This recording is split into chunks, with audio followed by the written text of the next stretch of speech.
ഇന്ന് V D Satheesan ഗവൺമെൻറ്റിൻ്റെ ആദ്യത്തെ ബജറ്റായിരുന്നു. വെള്ളിയാഴ്ചയാണ് ബജറ്റ് അവതരിപ്പിച്ചത്. വി ഡി സതീശനെ പറ്റി പറയുമ്പോൾ പറയുന്നതല്ല പ്രവർത്തിക്കുന്നത് എന്നുള്ളത് ഇതിനോടകം തന്നെ നമുക്ക് മനസ്സിലായിട്ടുള്ളതാണ്. അദ്ദേഹം ഇടയ്ക്കിടയ്ക്ക് പറയുന്നൊരു കാര്യമുണ്ട്, വാക്ക് പറയുമ്പോൾ മറന്നു പോകുന്നത് വളരെ എളുപ്പമാണ്, പക്ഷേ വിശ്വാസ്യത വളരെ പ്രധാനമാണ്.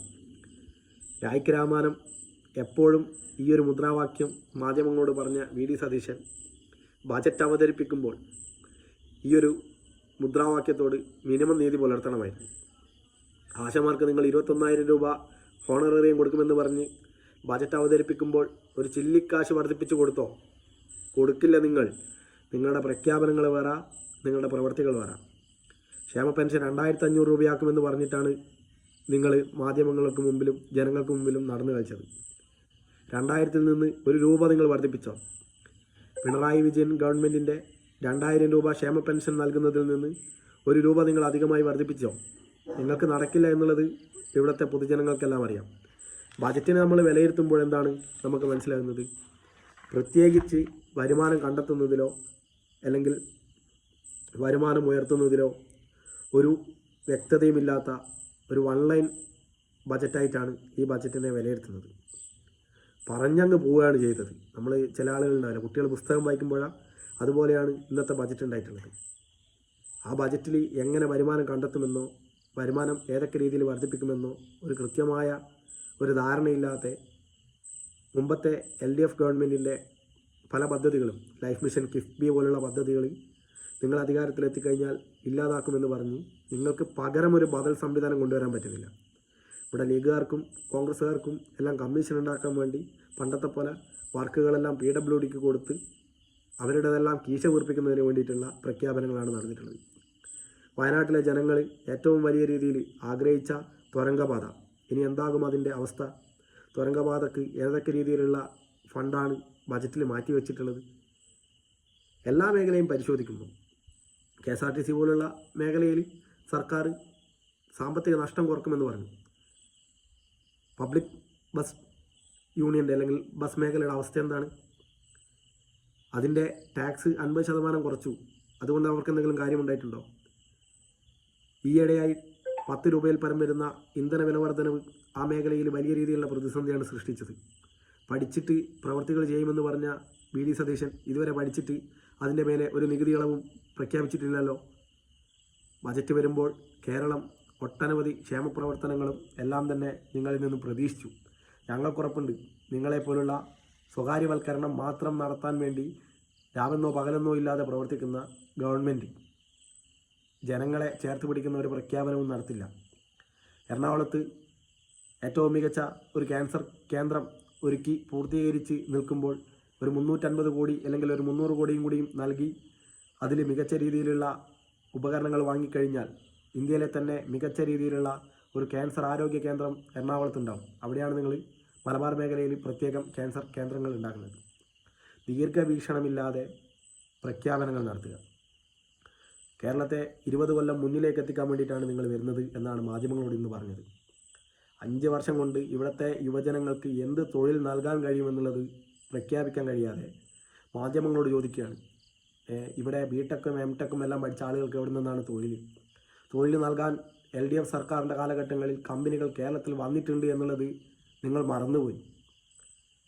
P രാജീവിൻ്റെ എല്ലാം നേതൃത്വത്തിൽ ഏറ്റവും മികച്ച രീതിയിലുള്ള നിക്ഷേപ സമാഹരണ പരിപാടികൾ നടത്തിയപ്പോൾ വലിയ IT കമ്പനികളും കമ്പ്യൂട്ടർ നിർമ്മിത കമ്പനികളും എല്ലാം തന്നെ കേരളത്തിലേക്ക് വരികയാണ് ഉണ്ടായത്. ഇവിടുത്തെ ഏറ്റവും വലിയ സ്വത്തായ ഭൂമി വിട്ടു നൽകി നിക്ഷേപം നടത്താനല്ല LDF സർക്കാർ തയ്യാറായത്. അത് ഏത് സർക്കാരിനും കഴിയുന്ന കാര്യമാണ്. കേരളത്തിൻ്റെ ഏറ്റവും വലിയ രീതിയിലുള്ള മൂല്യമുള്ള ഭൂമികൾ സ്വകാര്യ വ്യക്തികൾക്ക് വിട്ടു നൽകി തുച്ഛമായ നിക്ഷേപം നടത്തുന്നതിന് വേണ്ടി വെമ്പുന്ന ഒരു UDF ഗവൺമെൻറ്റാണ് നിങ്ങളുടേത്. സ്വകാര്യവൽക്കരണമാണ് നിങ്ങളുടെ മുദ്രാവാക്യം.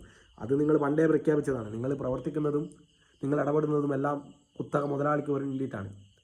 ഇലക്ട്രൽ ബോണ്ട് ഏറ്റവും വലിയ രീതിയിലുള്ള പൈസ കണ്ടെത്തിയ ഒരു രാഷ്ട്രീയ പാർട്ടിയാണ് കോൺഗ്രസ്. എങ്ങനെയാണ് നിങ്ങൾക്ക് പൈസ കിട്ടിയത്? ഇന്ത്യയിലെ ഏറ്റവും വലിയ രീതിയിലുള്ള മരുന്ന് നിർമ്മാതാക്കൾ ആയിട്ടുള്ള കമ്പനികൾ നിങ്ങൾക്ക് വലിയ രീതിയിൽ സാമ്പത്തിക സഹായം നൽകിയിട്ടുണ്ട്. എങ്ങനെയാണ് നിങ്ങൾ പ്രഖ്യാപിച്ചത്? ഇന്ദിര ഗ്യാരണ്ടി എന്ന് പറഞ്ഞ് ഉമ്മൻചാണ്ടി ആരോഗ്യ ഇൻഷുറൻസ് പദ്ധതി. എന്താണ് ഇന്നത്തെ പ്രഖ്യാപനം? 10 കോടി രൂപയാണ് കേരളത്തിലെ ആരോഗ്യ ഇൻഷുറൻസ് പദ്ധതിക്ക് വേണ്ടി നിങ്ങൾ പ്രഖ്യാപിച്ചിട്ടുള്ളത്. 10 കോടി രൂപ പ്രഖ്യാപിച്ച് ഇതിനെപ്പറ്റി ഒരു DPR ഉണ്ടാക്കാൻ വേണ്ടി ഒരു വിഭാഗം തയ്യാറാക്കുമ്പോൾ ഏതൊക്കെ കുടുംബങ്ങൾ എത്ര പ്രീമിയം അടക്കണമെന്നാണ് നിങ്ങൾ പഠിക്കുന്നത്. പ്രീമിയം അടച്ച് ഇൻഷുറൻസ് കൈപ്പറ്റാൻ നിങ്ങളുടെ സഹായം വേണോ കേരളത്തിലെ ജനതയ്ക്ക്? നിങ്ങൾ പറയുന്ന കുത്തക മുതലാളിമാരുടെ ഇൻഷുറൻസ് പ്രീമിയം ഞങ്ങൾ എടുക്കേണ്ട ആവശ്യമുണ്ടോ? സൗജന്യമായി സ്ത്രീകൾക്ക് KSRTCയിൽ ബസ് യാത്ര എന്ന് പ്രഖ്യാപിച്ച്, സൗജന്യമായി 25 ലക്ഷത്തിൻ്റെ ആരോഗ്യ ഇൻഷുറൻസ് പരിരക്ഷ പ്രഖ്യാപിച്ച്, യുവജന വിദ്യാർത്ഥികൾക്ക് 1000 രൂപ പ്രതിമാസം ആനുകൂല്യം പ്രഖ്യാപിച്ച് അധികാരത്തിലെത്തിയ ഗവൺമെൻറ് തങ്ങളുടെ ആദ്യ ബജറ്റ് അവതരിപ്പിച്ചപ്പോൾ എല്ലാ മേഖലയിലും നിങ്ങൾ പറഞ്ഞതിൽ നിന്നും വളരെ വലിയ രീതിയിലുള്ള വ്യത്യാസമാണ് വരുത്തിയിട്ടുള്ളത്. പറയുന്നത് വേറെ, പ്രവർത്തിക്കുന്നത് വേറെ. നിങ്ങൾ മുമ്പേ അങ്ങനെ തന്നെയാണ് ചെയ്തിട്ടുള്ളത്. നമുക്കറിയാം, ക്ഷേമ പെൻഷൻ കൊടുക്കാതെ ഇറങ്ങിപ്പോയ ഗവൺമെൻറ്റാണ് മുമ്പത്തെ ഉമ്മൻചാണ്ടി ഗവൺമെൻറ്. LDF ഗവൺമെൻറ് വന്നപ്പോഴാണ് ഇന്ന് കാണുന്ന 2000 രൂപയുടെ ക്ഷേമ പെൻഷൻ എല്ലാ വീടുകളിലും ഉണ്ടായിട്ടുള്ളത്. ഇനി അത് നിങ്ങൾ കൃത്യമായിട്ട് കൊടുത്താൽ മതി. കേരളം കടത്തിലാണ് എന്ന് പറഞ്ഞ് സ്വകാര്യവൽക്കരണത്തിൻ്റെ പാതയിലേക്ക് നീങ്ങുമ്പോൾ ഈ പാവം ജനങ്ങളെ നിങ്ങൾ മറക്കരുത്. 2000 രൂപയും പ്രതീക്ഷിച്ച് ഒരു നേരത്തെ ജീവിതം മുന്നോട്ടേക്ക് തള്ളി നീക്കുന്ന ഒട്ടനവധി ജീവിതങ്ങൾ ഈ കേരളത്തിലുണ്ട്. അവരെ നിങ്ങൾ മറക്കരുത്. അവരെ കൂടി നിങ്ങൾ കാണണമായിരുന്നു. വയോജന കേന്ദ്രത്തിന് വേണ്ടിയിട്ട്, അല്ലെങ്കിൽ ഇന്ത്യയിൽ ആദ്യമായി ഒരു വയോജന വിഭാഗം ഉണ്ടാക്കുമ്പോൾ ആ വയോജന വിഭാഗങ്ങൾക്ക് വേണ്ടിയിട്ട് എത്ര തുകയാണ് നിങ്ങൾ മാറ്റിവെക്കുന്നത്? പ്രഖ്യാപിക്കുമ്പോഴും പ്രവർത്തിക്കുമ്പോഴും അതിൽ നീതിപൂർവം ഇടപെടേണ്ടതുണ്ട്. വലിയ രീതിയിൽ കേരളം കടത്തിലാണ് എന്ന് പറഞ്ഞ് മുൻ സർക്കാരുകളെല്ലാം വലിയ രീതിയിൽ താറടിച്ച് കാണിച്ച VD സതീശൻ്റെ ഗവൺമെൻറ് അധികാരത്തിൽ വരുമ്പോൾ 2 ലക്ഷത്തിൽ പരം വരുന്ന കോടിയുടെ ബജറ്റ് അവതരിപ്പിച്ച് 1,50,000 വരുന്ന രൂപയുടെ വരുമാനം മാത്രമേ കേരളത്തിൽ കണ്ടെത്താൻ കഴിയുന്നുള്ളൂ. അപ്പം ഏകദേശം 50,000 പരം കോടിയുടെ കടം അപ്പോഴും നിലനിൽക്കുകയാണ്. കടം വാങ്ങിയാണ് ഗവൺമെൻറ് മുന്നോട്ട് പോകുന്നത് എന്ന് പറഞ്ഞ VD സതീശൻ വലിയ രീതിയിൽ LDF ഗവൺമെൻറ്റിനേക്കാൾ വലിയ രീതിയിൽ കടം വാങ്ങിക്കൂട്ടേണ്ട തിരക്കിലാണ്. സ്വകാര്യവൽക്കരണം, അദാനിക്കും അംബാനിക്കും ബിർളക്കും ടാറ്റക്കും കേരളത്തിലെ തെരുവീതികൾ നിങ്ങൾ വിൽക്കും.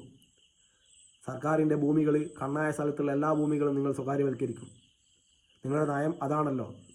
പൈസ കായ്ക്കുന്ന മരങ്ങളെ, അല്ലേ, നമ്മളെ പൊന്മുട്ടയിടുന്ന താറാവിനെ ഒറ്റയടിക്ക് അടിച്ചു കൊന്ന് ഇല്ലാതാക്കുന്ന ഒരു സമീപനമാണ് നിങ്ങളും ഇവിടെ സ്വീകരിക്കുന്നത്.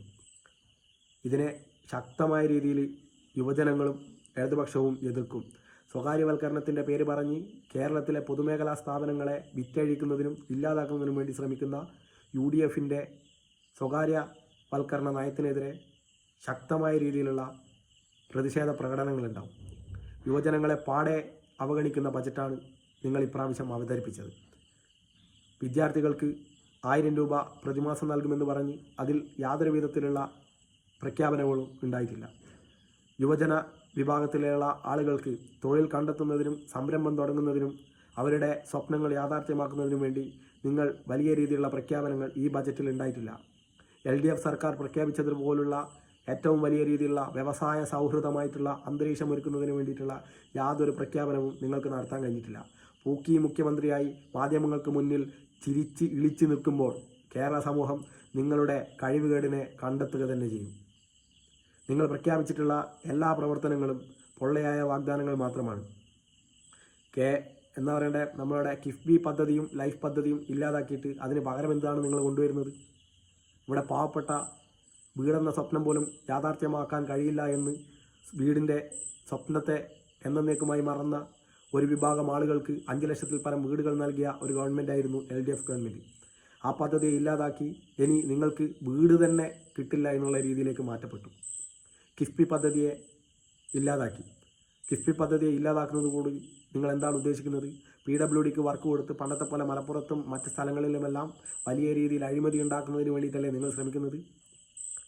എല്ലാം പ്രഖ്യാപിക്കുമ്പോൾ നടപ്പിലാക്കാൻ കഴിയുന്നതിന് വേണ്ടിയിട്ടുള്ള കുറച്ച് ഇടപെടൽ കൂടി നടത്തണം. വായുവിൽ നിന്ന് പ്രഖ്യാപനങ്ങളും വായിൽ നിന്ന് വരുമാനവും കണ്ടെത്താൻ ഒരു ഗവൺമെൻറ്റിനും കഴിയില്ല. തുറന്നു കാട്ടപ്പെടുന്ന പൊള്ളയായ വാഗ്ദാനങ്ങൾ കേരള സമൂഹം തിരിച്ചറിയും.